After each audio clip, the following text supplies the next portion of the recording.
What is next for Dragon Ball Super? Akira Toriyama's death was a piece of news no one was ready for. 2024 was supposed to be the year for Dragon Ball fans, especially given that the 40th anniversary of the series was to be celebrated through releases such as Dragon Ball Daima and Sparking Zero. There were even plans for a whole new story arc within the Dragon Ball Super main storyline. But now everything has changed, and even though the main plans for the series seem to remain intact, it is pretty obvious that Akira Toriyama being gone will have a major impact on how the franchise works. So now it is definitely time to stop for a second and ask the following question. Where does Dragon Ball go next from here? Whether it was part of the transition between the superhero arc and the main events regarding the Dragon Ball storyline, or as a consequence to Toriyama-sensei's death, the fact remains that Dragon Ball Super is, as of right now, in an indefinite hiatus. This implies that we will not be getting a new chapter for the manga next month, but also that it will probably take several months for the series to get back on its feet. If we look back, the most recent hiatus for the Dragon Ball Super manga took place between the time that the Granola arc ended and the superhero prequel started. 4 months in total was the time that the Dragon Ball Super manga was put on hold. Should we use this as a reference to interpret how long this new hiatus will be? More or less. Obviously, the 4 months mark seems a plausible reference regarding the minimum time we won't be getting new content for the Dragon Ball Super manga. Of course, they might surprise us and get back in action before that 4-month mark, but considering that we are dealing not only with the transition to a whole new arc, but also Akira Toriyama's death, it certainly looks like they will not be rushing anything at all. We also have to consider that when Dragon Ball Super took that 4-month break, the superhero arc had already been done in the movie version. Even if the Dragon Ball Super manga changed and expanded on some things, the challenge of creating the superhero manga version was nothing similar to creating the Moro or Granola story arcs. Therefore, considering that we were about to see the beginning of a whole new story arc, it wouldn't be crazy to say that a long break was planned beforehand. In the end, the transition began right at the same time that Akira Toriyama died, so it is hard to say how much that piece of news affected the schedule of the Dragon Ball Super manga, but still a long absence had most likely been already decided. Also, with Dragon Ball Daima premiering during the fall of 2024, the Dragon Ball Super manga could push for a kind of really long break since the Dragon Ball franchise will still have a series with regular content on air, even if it is an anime format. The thing is that Daima will now be even more relevant than it was probably originally envisioned.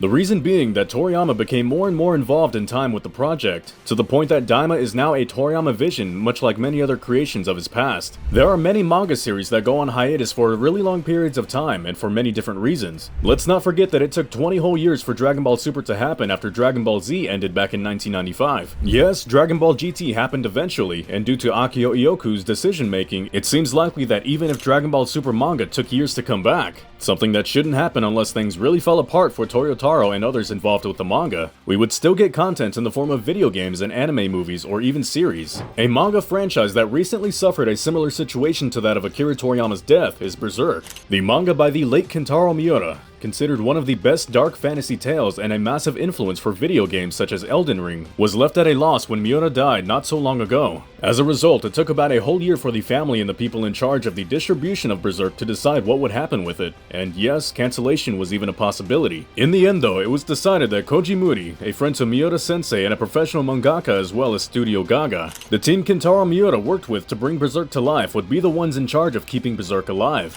In a way, a similar scenario could probably be decided with Toyotaro and Bird Studio, the studio Toriyama created a few decades ago after his initial success as a mangaka, and the workplace that has remained relevant to him since then. Dragon Ball certainly has the foundation to keep the franchise alive from the manga side of things. There's a natural heir in Toyotaro that has been working for years with Toriyama. And then there's Bird Studio, and also the people involved in the Dragon Ball room right before Akio Ioku shook things up a few months ago. Dragon Ball stopped being a one-man thing the moment it became one of the biggest hits ever within the entertainment industry. Yes, there may be difficulties and probably a lot of internal discussion, but Dragon Ball is nowadays a massive franchise that makes a lot of money each and every year. So even those that are afraid of a possible abrupt ending for Dragon Ball Super should remain calm. Dragon Ball as a whole is not going anywhere. The planification regarding when the Dragon Ball Super manga will come back is one thing on its own, but the content itself is a whole different beast. What were Toyotaro and Toriyama plotting right before the death of the Dragon Ball creator? We still don't know, but it seems like a safe bet to say that it was somehow related to Black Frieza. It's been quite a long time since Black Frieza was introduced as a transformation that had enough power to deal with both UI Goku and UI Vegeta, and since then the tyrant has gone completely silent. What has he been doing for 2 whole years? Why do Goku and Vegeta Vegeta seem kind of at ease while knowing he is out there and could strike at any given moment. Last we heard of Black Frieza, we were told that the villain had achieved a power level that put him really close to that of a god of destruction. It seems logical to think that the very reason that Gohan, Piccolo, and Broly managed to unlock and control new transformations was because they would have to deal with the most powerful enemy they had ever crossed paths with. Nevertheless, the ending of the chapter 103 in the Dragon Ball Super manga shows the Earth at peace, and with Goku, Gohan, and so on not really worried about any upcoming menace. Has something happened to Black Frieza we have not been made aware of yet? If not, the situation remains kinda confusing until further notice. There is also the Dragon Ball Daima premiere, and the fact that despite many theories and speculation, we also don't really know when it will happen within the Dragon Ball timeline. Will Dragon Ball Daima have some sort of effect in the current state of affairs, or will it be a story with no impact whatsoever in the grand scheme of things? It could go either way at this point. Regarding the Dragon Ball timeline, we mustn't ignore the fact that Dragon Ball Super superhero events were really close to what we know as the end of Dragon Ball Z. This may be the reason as to why chapter 103 gave off that very peaceful vibe in spite of Black Frieza lurking around. But still, what back in the day looked really like an ending for Dragon Ball Z feels kind of out of place nowadays. Dragon Ball Super expanded on so many things when thinking of the old days, from power levels to the existence of a notable amount of universes, to the influence of the angels and the gods of destruction. Dragon Ball Super itself feels like a completely new universe when compared to Dragon Ball Z. Even if Dragon Ball Super takes place within the time frame of DBZ itself,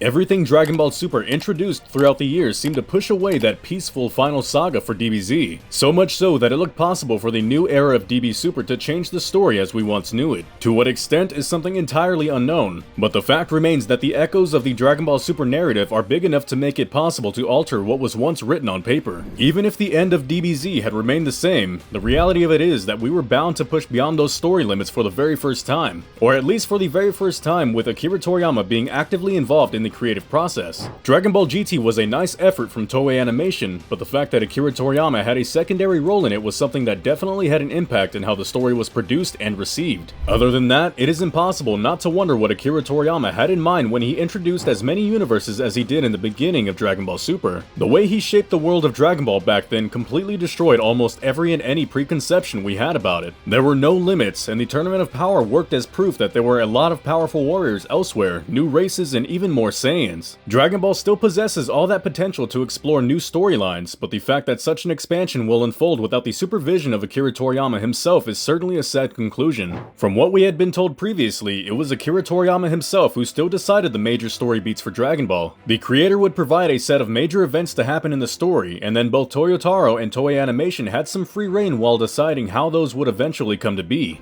However, now that Toriyama Sensei is gone, it is finally time for someone to take over the Dragon Ball world, and that someone should definitely be Toyotaro. Although he has been working mostly as the main Dragon Ball Super illustrator, little by little Toyotaro managed to gain some influence regarding Dragon Ball story development and character creation. He most recently came up with the prequel for the Dragon Ball Super superhero arc, although with corrections coming from Akira Toriyama. Another major contribution from Toyotaro was Granola's final design, but he will obviously be forced to do much more story-wise from now on. There's also the possibility that other individuals such as Akio Ioku or even Victory Uchida could take a step forward and lighten the load for Toyotaro, helping him steer the story of Dragon Ball Super towards something Akira Toriyama could have come up with himself. There's obviously no way to completely emulate Toriyama Sensei's thought process when it comes to the Dragon Ball Super main storyline, but Toyotaro would do well to look for as much help as he can get, at least in the beginning of this new era. The reality of Toyotaro as a mangaka is that we still don't know his identity as one. Working alongside Akira Toriyama surely honed him in the ways of creating manga, but there's a big stretch from what he was doing to what he will be asked to do. The main question right now for him is if he will take on the challenge of creating both the illustrations as well as the main story. Because as much as others like Uchida-san or Ioku-san could intervene, they are no mangaka themselves. So could a new manga creator intervene in this time of need? The Toyotaro-Toriyama duo is certainly not the first one to exist in the world of manga. Yes, there may be some creators like Yoshihiro Togashi from the Hunter x Hunter series that prefer to do most, if not all of the work by themselves as hard as it gets. But there's others like Aka Akasaka from Kaguya-sama Love is War who understand just how tiresome it is to create manga. and so they end up deciding to split the work between art and storytelling. Akira Toriyama himself was more the latter rather than the former, and that's exactly how Toyotaro came into the spotlight eventually. The manga industry is a tough one, and weekly schedules are especially harsh with the creator, even if they are also the most rewarding ones when it comes to the popularity and success. If Dragon Ball Super was decided to be a monthly publication, it was probably due to a number of factors, and health was most likely one of them. Thinking of another popular Shonen Jump manga, Rui Dragon is one of the most recent hits at Shueisha, and it really didn't last long before Masaki Shindo, its creator, collapsed. It took a really long time for Shindo Sensei to recover and be able to start working yet again in Rui Dragon, but it was eventually decided that his comeback would be with a chapter every 2 weeks, instead of the craziness that it is to pump chapters weekly, even if they are obviously much shorter than monthly ones. Whether Toyotaro decides to do everything by himself now that he is in good health, or ends up trusting in another manga creator to help in keeping Toriyama Sensei's legacy alive, won't change the fact that he now has more power in the decision-making department than ever before. There's so much we don't know about Dragon Ball and the future of Dragon Ball Super at this point that the only thing to do is speculate about all the what-ifs and that may eventually come to be. Even if Toriyama Sensei was not in charge to greenlight and coordinate every little thing about the Dragon Ball franchise in this day and age, he most likely was the one to still decide on the most important stuff. In recent years, it was obvious that Akio Ioku, especially after the creation of Capsule Corporation Tokyo, had gained a lot of influence regarding the creation of content such as video games or anime movies from Dragon Ball. In that sense, it seems pretty obvious that Akira Toriyama himself was not someone really interested in the business side of things, but rather in content creation. Still, the new age of Dragon Ball will have to work even harder now in order to establish a new order of things. Before the passing of Akira Toriyama, but still in this very 2024, Ioku-san stated that they were preparing Dragon Ball content for at least the next 10 years. Again, given that Ioku-san had taken on the challenge of creating Capsule Corporation Tokyo to speed up the creation of Dragon Ball video games and anime, it is hard to tell whether he was also talking about the Dragon Ball franchise as a whole or only his side of things. Also, we obviously don't know if things remain the same after the death of the creator of Dragon Ball, but again, Dragon Ball itself has grown so much over the years that a lot of stuff started to grow from it even without Toriyama Sensei being directly involved with much of it. In the end, we don't know the whens, the hows, nor the whos, but what is for certain is that Dragon Ball now needs time. Time both to heal and to make sure that the franchise can properly move forward even in the absence of Akira Toriyama. It will not be easy, and there will likely be a miss here or there, but if we all push forward for Dragon Ball to keep going forward, we will also help to make sure that Toriyama Sensei remains with us in each and every step of the way.